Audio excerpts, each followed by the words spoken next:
मुझे छोड़ दो। मैं आपको वचन देता हूँ, मैं इसी क्षण इस स्थान को छोड़कर किसी अन्यत्र स्थान को चला जाऊंगा, फिर दोबारा लौटकर कभी नहीं आऊंगा। इसलिए मुझे छोड़ दो। नहीं, इस बार मैं तुझे नहीं छोड़ सकता। नहीं।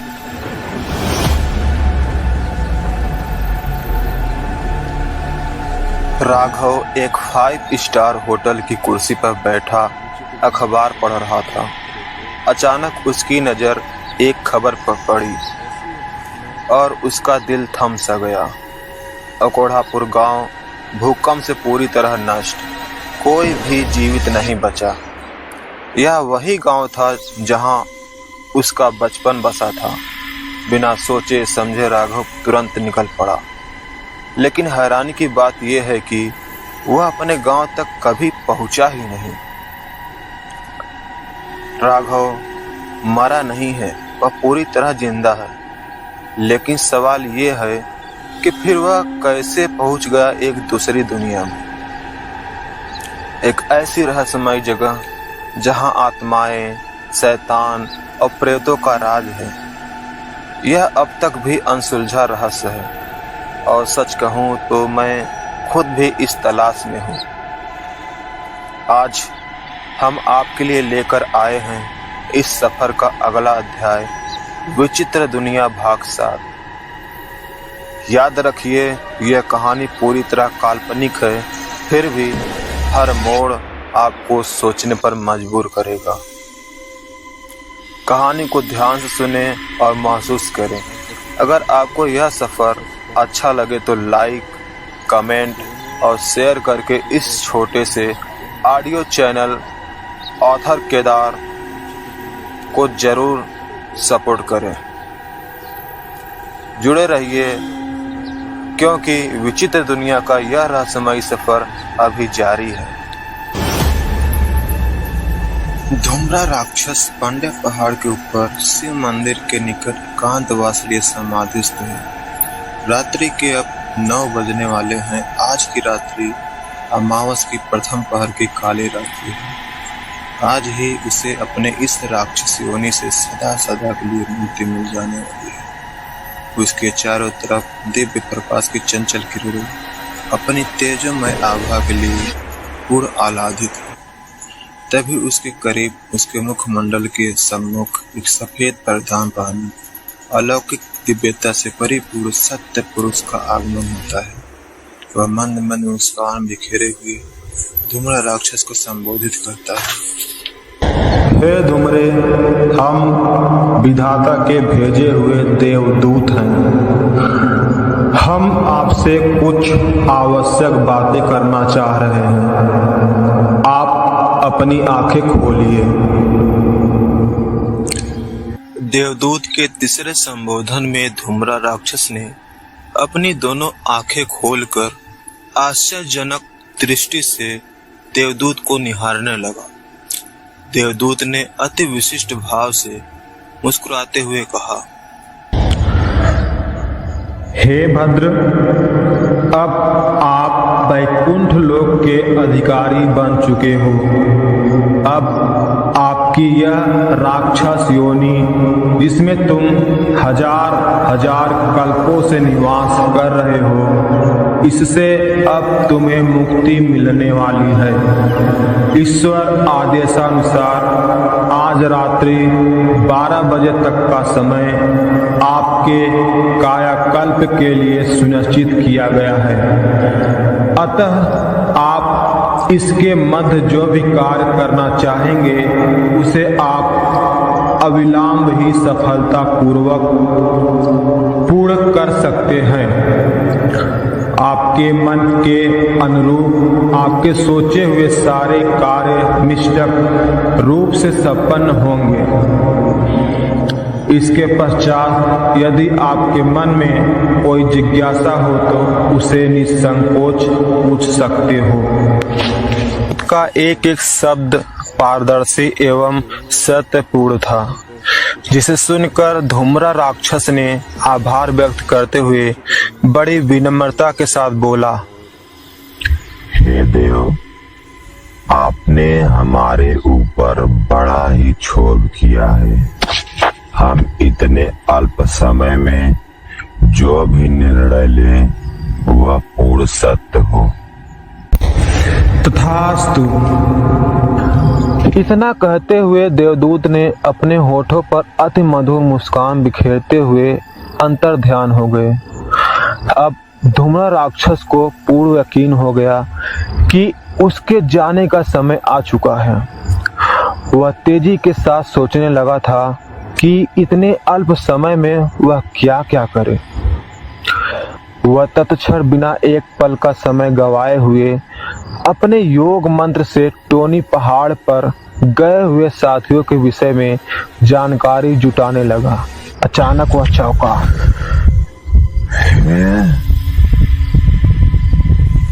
ये क्या? मंडल सहित हमने कुछ साथी गणों को उस टोनी पहाड़ पर जो भेजे थे, वे सब के सब ब्रह्म राक्षस के प्रभाव से भेड़ बकरी और बैल बन चुके हैं।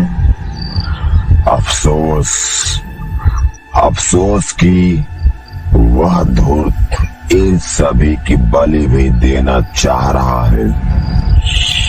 मेरे साथी रूहों को शरीर प्रदान करके उन्हें घोर यातना देकर मार देना चाहता है। और तो और उन दोनों मासूम बच्चों को भी आज ही की रात्रि कुछ समय बाद उनका काम तमाम कर देना चाह रहा है।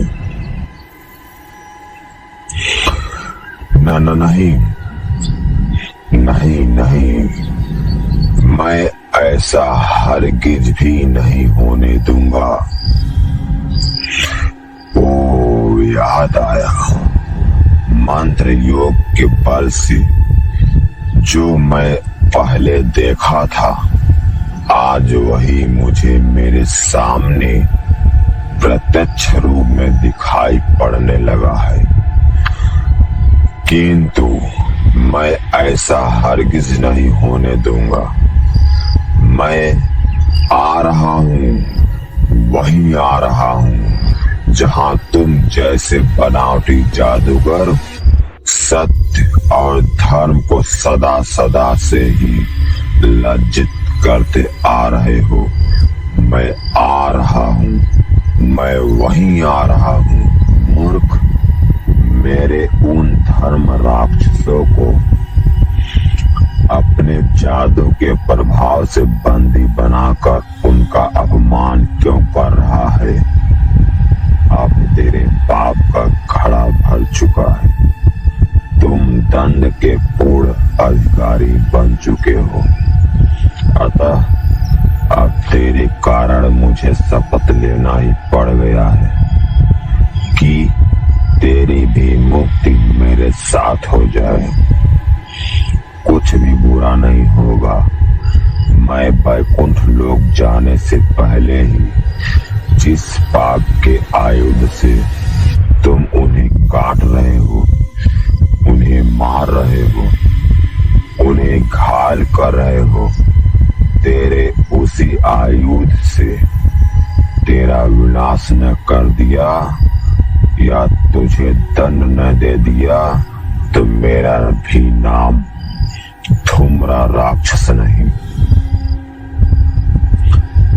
हम वैसा नहीं होने देंगे जैसा कि तुम चाह रहे हो परम राक्षस। हम उन्हें बचाएंगे और तुम जैसे नरभक्षी पापी को उचित दंड भी देंगे।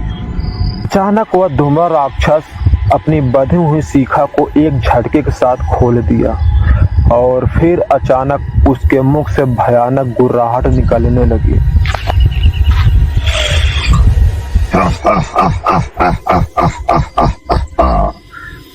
अरे दुष्ट ब्रह्म राक्षस, अब तुम्हें बचाने के लिए तेरा कोई भी तंत्र मंत्र काम नहीं आएगा।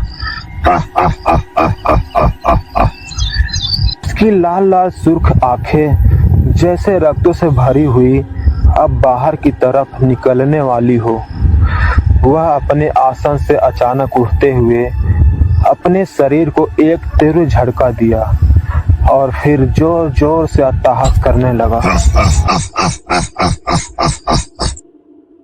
मगर ये क्या, धुआं राक्षस के चारों तरफ अचानक ही धुओं का गुब्बारा उठने लगा।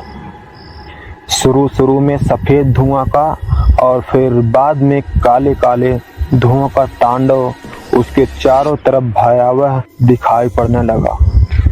किंतु यह क्या, समझ से परे है।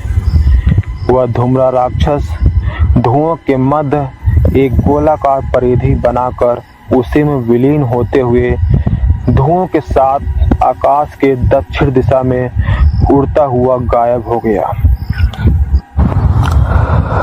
पता नहीं क्यों उसके जाने के पश्चात भी उस पांड्या पहाड़ पर देवदूतों के होने की पुष्टि हो रही थी। वहां ऐसा लग रहा था जैसे कि नभ वृंदारकों की कुछ टोलियां आपस में संसद जुटाए किसी विशेष विषय पर विशेष संवाद एक दूसरे से छेड़ने पर तुले हुए हो। उस सुरम वातावरण में ओम नमः शिवाय का स्वर भेदित हो रहा था। वहां मानो श्वेतांबर धारण किए हुए कुछ आकृतियां दूर दूर तक दिखाई पड़ रही थी। वहां विशिष्ट सुगंध चारों तरफ मन को आकर्षित करते हुए हृदय को भाव विभोर कर रही थी। देवदार, नारियल और बबूल के कुछ ऊंचे ऊंचे पेड़ बड़े ही मनोहारी लग रहे थे कि तभी वहां हंसों के कुछ जोड़े अपने परों को फड़फड़ाते हुए अनायास ही उस पहाड़ की चोटी पर आकर बैठ गए। वे देखने में अति सुंदर लग रहे थे। उस दुर्गम स्थान पर कोयल जैसी पंछी तथा नीलकंठ भी मौजूद थे, जो अपने मधुर कंठों से उस वातावरण में झंकार भर रहे थे। वही एक डाल पर बैठा हुआ एक रात्रिचर प्राणी उल्लू बड़े ही ध्यान भाव से उनके रस गानों को सुन सुनकर अपने पंख फड़फड़ा रहा था। दूर से देखने पर वह पहाड़ सफेद संगमरमर की भांति बड़ा ही मनोहारी लग रहा था। जहां पांड्या पहाड़ था उसके चारों तरफ बर्फीली हिमपात की चादरें बिछी हुई प्रतीत हो रही थी। रात्रि होने के पश्चात भी वहां दिन का प्रकाश जैसा एक गोलाकार दुधिया स्तंभ दिखाई पड़ रहा था, जिसे पांड्या पहाड़ होने का एक दुर्लभ श्रेष्ठ गौरव कहा जाता था।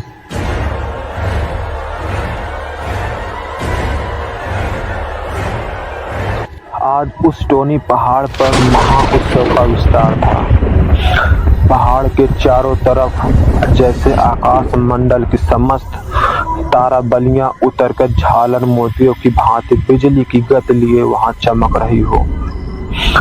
राघव और शशिकला को नहला धुलाकर एक नए वस्त्र में श्रृंगारत कर उन्हें मंडप में बैठा दिया गया है। उनके चारों तरफ तरह तरह के परिधानों से सुसज्जित महिलाएं उनके स्वागत में तत्पर तैयार हैं। वहां विवाह के शुभ मंगल गीत गाए जा रहे हैं। सभी अपने अपने आमोद प्रमोद में मस्त मगन हैं। सामने बैठा हुआ विप्र अपनी पोथियों को आगे करके कुछ मंत्रों का उच्चारण कर रहा है। शशिकला अपनी लाल सुर्ख चुनरी पहने हुए राघव के बाएं दिशा में बैठी हुई घूंघट के अंदर मुस्कुरा रही है। वहां मंद मंद गति से शहनाइयों के स्वर हृदय के तार को झंकृत कर रहे हैं कि तभी वहां ब्रह्म राक्षस अपने कुछ साथियों को लेकर अचानक पहुंचता है। उसको देखकर वहां उपस्थित सभी स्त्री पुरुष भयभीत होकर कांपने लगते हैं। कुछ क्षण के लिए गीत संगीत का गाना रुक जाता है। शशिकला और राघव तत्क्षण अपने स्थान से उठकर उसके स्वागत में खड़े हो जाते हैं और वहीं पर बैठा हुआ ब्राह्मण वह भी खड़ा हो जाता है। अपने सम्मान में ब्रह्म राक्षस ने जब ऐसी कौतूहलता देखी तो वह खुशी से झूम उठता है। वह वहीं खड़े खड़े मंद मंद मुस्कुराते हुए सबको संबोधित करता है।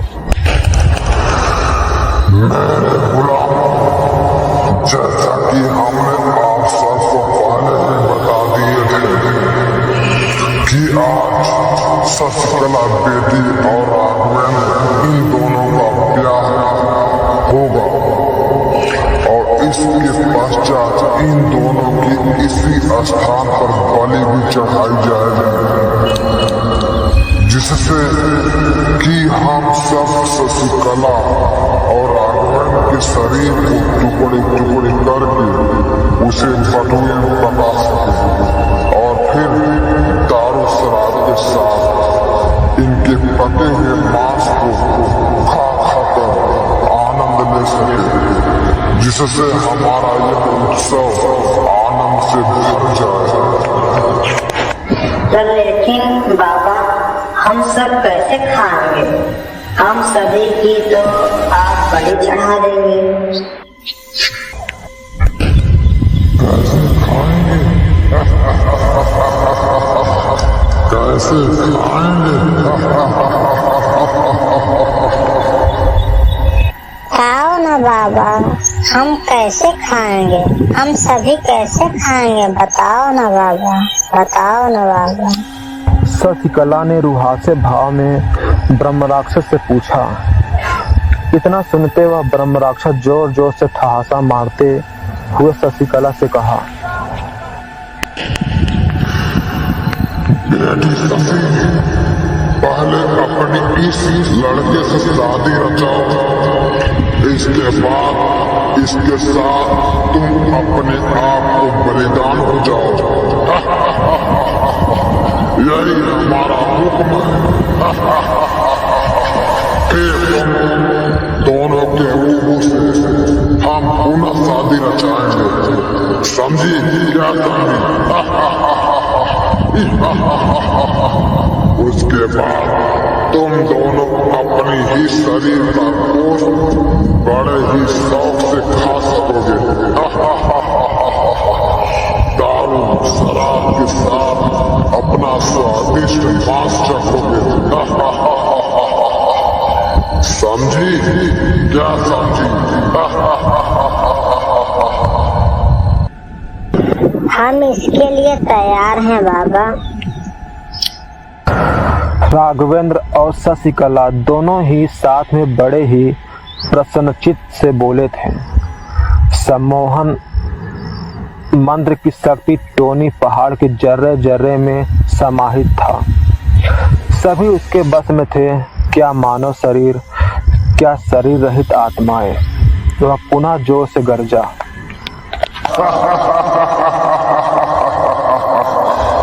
जल्द से जल्द इन दोनों की शादी रचाई जाए और साथ ही साथ मांस पकाने वाले जितने भी लोग आए सब अपने अपने कामों में लग जाएं। खून के प्याले तैयार रखे जाएं तथा मेरे बलि चढ़ाने के पहले सभी अपनी अपनी तलवारें मयान से बाहर निकाल कर उसे खूब जांच पड़ताल कर ले।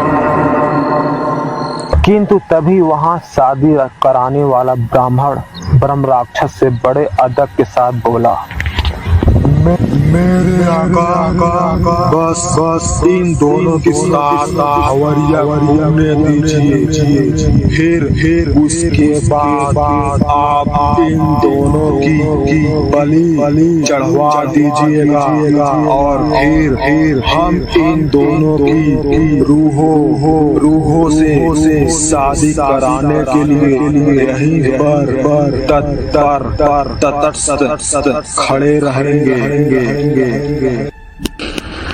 सर्वश्रेष्ठ अति सर्वश्रेष्ठ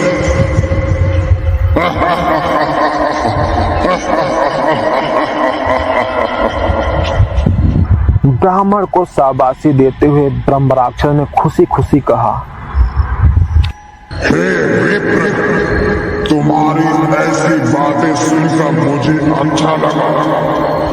अब तुम जल्दी से जल्द इन दोनों की शादी रचाओ। हम उस घड़ी का इंतजार करेंगे जब इनकी भंवरी हो जाने के बाद हम अपने इन दोनों हाथों से इनकी बलि चढ़ा देंगे। समझा? क्या समझा? हम वही करेंगे आका जो आप चाहते हैं। इतना कहते ही वह ब्राह्मण उन दोनों की भंवरी घुमाने की तैयारियों में जुट गया। इधर बड़े बड़े हथियार जैसे लंबी लंबी तलवारें, कटारियां, बड़ी बड़ी तेज धार छुरियां हाथों में लिए हुए तमाम दुष्ट आत्माएं अपने अपने कार्य भारों में जुट गए। वे आपस में विनोद भाव करते हुए एक दूसरे के ऊपर जोर आजमाइश भी करते हैं। आज वे बहुत ही चित्त प्रसन्न हैं। दूसरी तरफ बड़ी बड़ी कराहियां और बड़े बड़े भगोने साफ सुथरा करके चूल्हे के ऊपर रख जाने लगे हैं। उनकी हंसी मजाक भी बहुत अजीब थी, जिसे सुनकर बड़े बड़े सुरमाओं के भी रोंगटे खड़े हो जाएं। उनका रूप स्वरूप भी कल्पना से परे महाभयानक था कि तभी उसे खबर लगती है कि 7 फेरों वाली भंवरी अब पूर्ण हो चुकी है। आंध्र नाम का एक शैतान वहीं अपने दाहिनी हाथ में एक तेज धार कटारी और बाएं हाथ में एक बड़ा सा कटोरा लिए हुए दौड़ पड़ता है। वह खुशी खुशी में उछलता हुआ पता नहीं अपने मुंह से क्या क्या बके जा रहा है, जिसकी भाषा तेलुगु, तमिल या कन्नड़ हो सकती है, किंतु अपनी भाषा में वह खुशी खुशी चिल्लाया जा रहा था। आज मैं मनुष्य का खून पीऊंगा, बड़ा मजा आएगा। आज मैं मनुष्य का खून पीऊंगा। कि तभी उस ब्रह्म राक्षस की आवाज उन शैतानों के कानों में गूंजी। आज मेरी सारी मनोकामनाएं पूर्ण होंगी। इस भयानक काली अमावस्या की रात्रि में हम इनकी बलि चढ़ा देंगे। उसके बाद सारे विश्व में हमारी इस अगोचर की दुनिया में अभूतपूर्व जादूगरी की विजय मानी जाएगी। तब मुझे कोई भी नहीं जान पाएगा कि मैं दानव हूँ कि मानव हूँ। एक दिन ऐसा समय आएगा कि मैं सारी दुनिया पर राज करूंगा, चाहे वह गोचर हो या फिर अगोचर हो। हम अपना मनचाहा कार्य करेंगे, हमें कोई नहीं रोक सकता।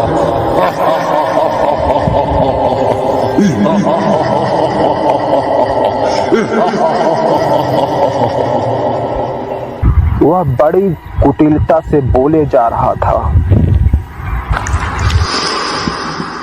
बेटी शशि और बेटे राघवेंद्र, तुम दोनों एक दूसरे की बाहों को अपनी अपनी बाहों में भरकर सर को झुकाए हुए खड़े हो जाओ, जिससे कि मैं तुम दोनों की गर्दन एक ही झटके में धड़ से अलग कर दूं। इतने में दौड़ी दौड़ी वहां हजारों शैतानी आत्माएं नाचती कूदती कौतूहल करती हुए उन्हें चारों तरफ से घेर लेती हैं। राघव और शशिकला अपने अपने गर्दन को झुकाए हुए एक दूसरे की बाहों को पकड़े एक जगह अस्थिर हो खड़े हो जाते हैं तथा वहीं कुछ दूरी पर धुम्रा राक्षस के तमाम साथीगण भी, जो ब्रह्म राक्षस के प्रभाव से भेड़ बकरियां और बैले बने हुए थे, वे सब भी वहीं आकर एक स्थान पर इकट्ठे होकर अपने नेत्रों में अश्रुधारा भरे चुपचाप एक दूसरे को देखते हुए सर लटकाए खड़े हो जाते हैं। तभी वहां धीरे धीरे बेमौसम हवाएं चलने लगते हैं। साथ ही साथ धुओं का सैलाब भी आसमान में स्पष्ट दृष्टिगोचर होने लगता है। इधर ब्रह्म राक्षस ब्राह्मण के ऊपर भयानक आवाज में चिल्लाया, अरे मंत्र उच्चारण क्यों रोक दिया? तेरा दिमाग तो सही है। देवी की श्री चरणों में बलि देने का श्लोक तो शुरू कर। ब्राह्मण उसका क्रोध देखकर थर थर कांपने सा लगा। वह धीरे धीरे डरते हुए बोला, मेरे आगा ये बेमौसम हवाएं कैसे चलने लगी और यहाँ धुआं जो दिख रहा है, यह सब क्या है? मुझे तो बड़ा डर लग रहा है। कहीं अनहोनी की संभावना तो नहीं बन रही? कहीं वह दुश्मन तो नहीं है?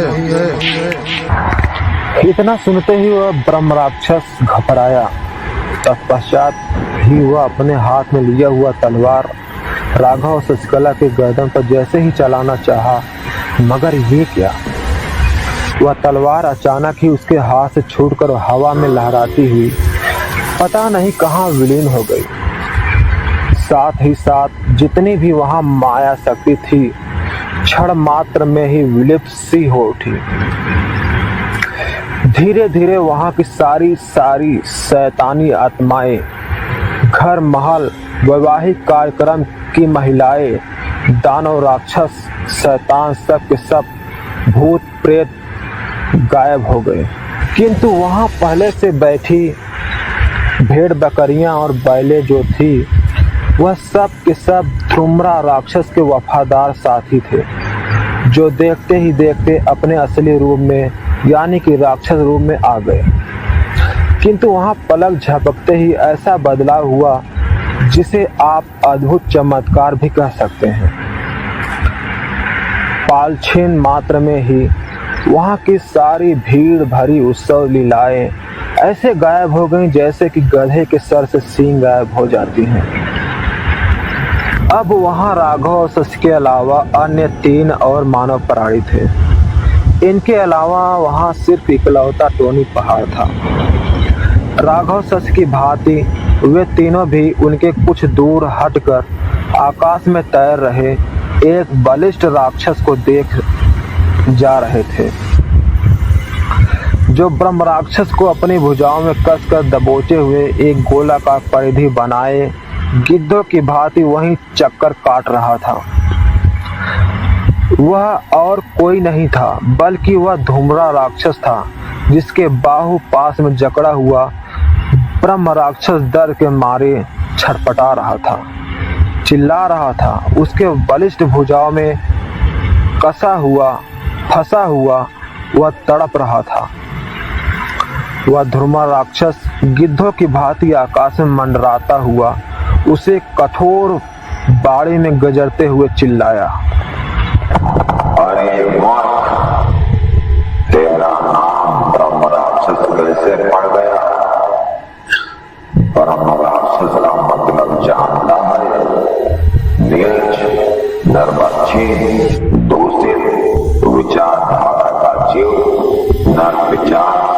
आदम, बहुत तेरे साथ मैं कैसा व्यवहार करूं? मुझे छोड़ दीजिए, छोड़ दीजिए, मुझे छोड़ दीजिए। वह चिल्लाया।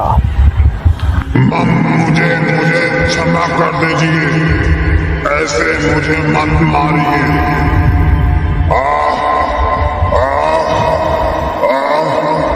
मेरी और आपसे कोई दुश्मनी नहीं है। आप कहे तो मैं यह टोनी पहाड़ भी सदा सदा के लिए छोड़ सकता हूँ। कहीं अन्यत्र स्थान पर जाकर बच सकता हूँ, किंतु मुझे इस अनंत आकाश में ऐसे तड़पा कर मत मारो।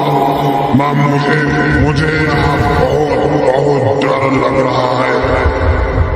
वह ब्रह्म राक्षस धूम्रा राक्षस के बाहुपाश में जकड़ा हुआ चिल्ला रहा था, रो रहा था, असहाय प्राणियों की भांति गिड़गिड़ा रहा था।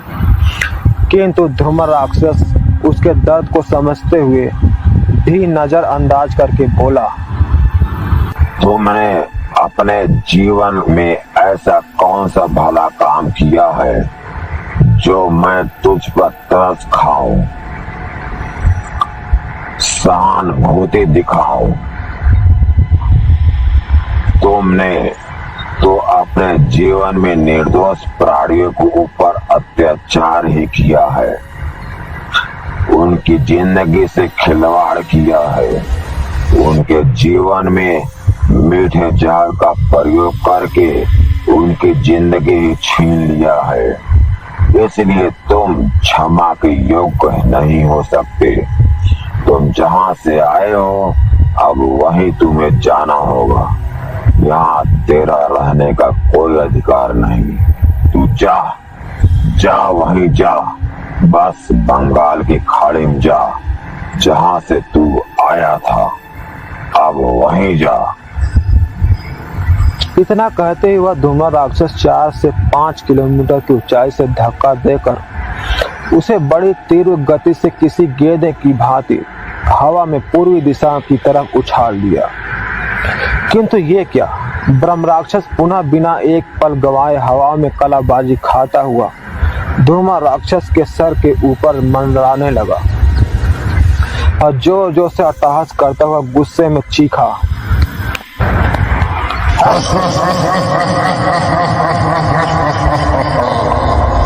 धूम्रा, मैं मनुष्य नहीं हूँ, न ही मैं जादूगर हूँ।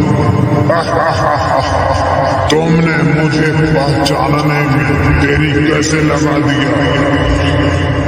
मैं तो राक्षस हूँ, राक्षस। मैं वही राक्षस हूँ जिसको सम्मान पूर्वक यह दुनिया ब्रह्म राक्षस के नाम से पुकारती है। जो तुम हो वही मैं हूँ, अर्थात तुम्हारी बिरादरी का हूँ। मैं ब्रह्म राक्षस हूँ, ब्रह्म राक्षस। धूम्रा, तुम यहाँ से चले जाओ, तुमसे हमारी कोई दुश्मनी नहीं है। तुम अपने पांड्य पहाड़ पर रहो और हम अपने इस टोनी पहाड़ पर रहते हैं। ब्रह्म राक्षस की आवाज में अब भी लचीलापन था, किंतु उसकी जिद थी कि मैं अपने इसी टोनी पहाड़ पर रहूं। इसके लिए चाहे मुझे युद्ध ही क्यों न करना पड़े। ब्रह्म राक्षस की वापसी देखते ही धूम्र राक्षस को आश्चर्य का ठिकाना न रहा, तो गुस्से में लाल पीला होते हुए चिल्लाया, मूर्ख, तुझे तो मैं बंगाल की खाड़ी में फेंका था, किंतु यहाँ तुम बचकर कैसे वापस आ गया? ब्रह्म राक्षस ने ठाका मारते हुए चिल्लाया,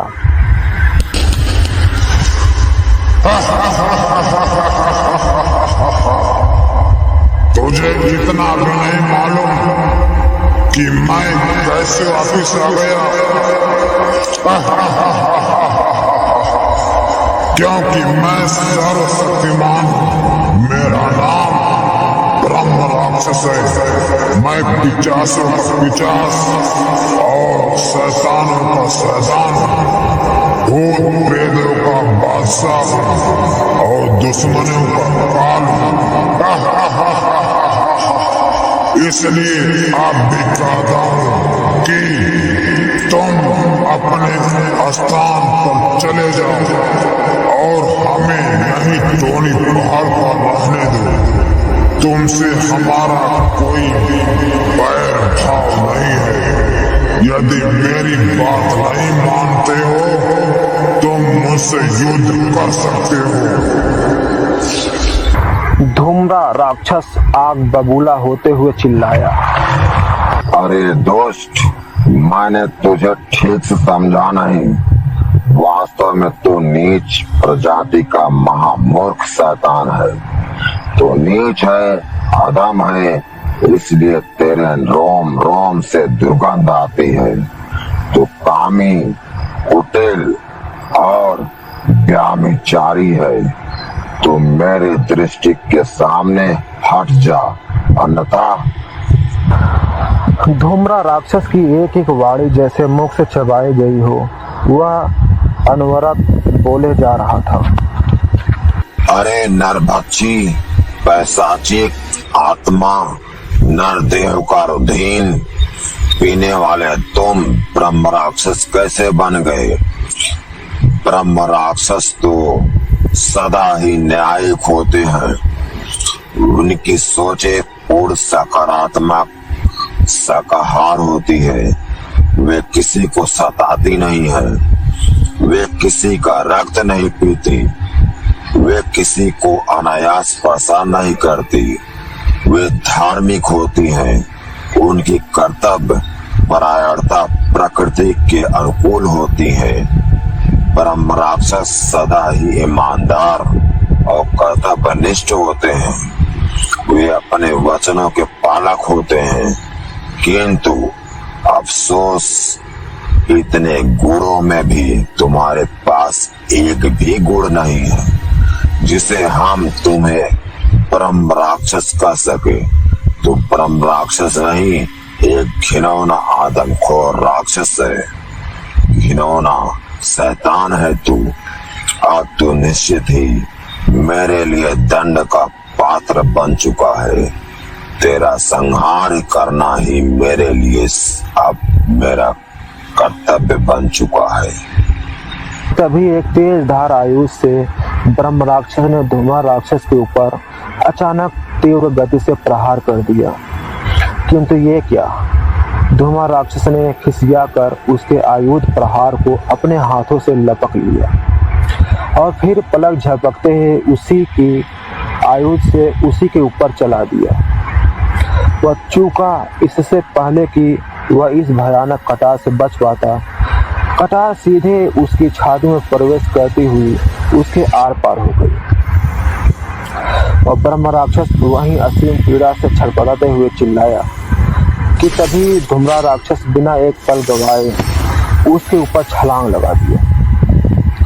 इसके पहले ही वह कुछ समझ पाता, ब्रह्म राक्षस उसकी बलिष्ठ भुजाओं में कैद हो चुका था। वह असीम दर्द से छटपटाया, गिड़गिड़ा कर रोते हुए बोला, मुझे छोड़ दो। मैं आपको वचन देता हूँ, मैं इसी क्षण इस स्थान को छोड़कर किसी अन्यत्र स्थान को चला जाऊंगा। फिर दोबारा लौटकर कभी नहीं आऊंगा। इसलिए मुझे छोड़ दो।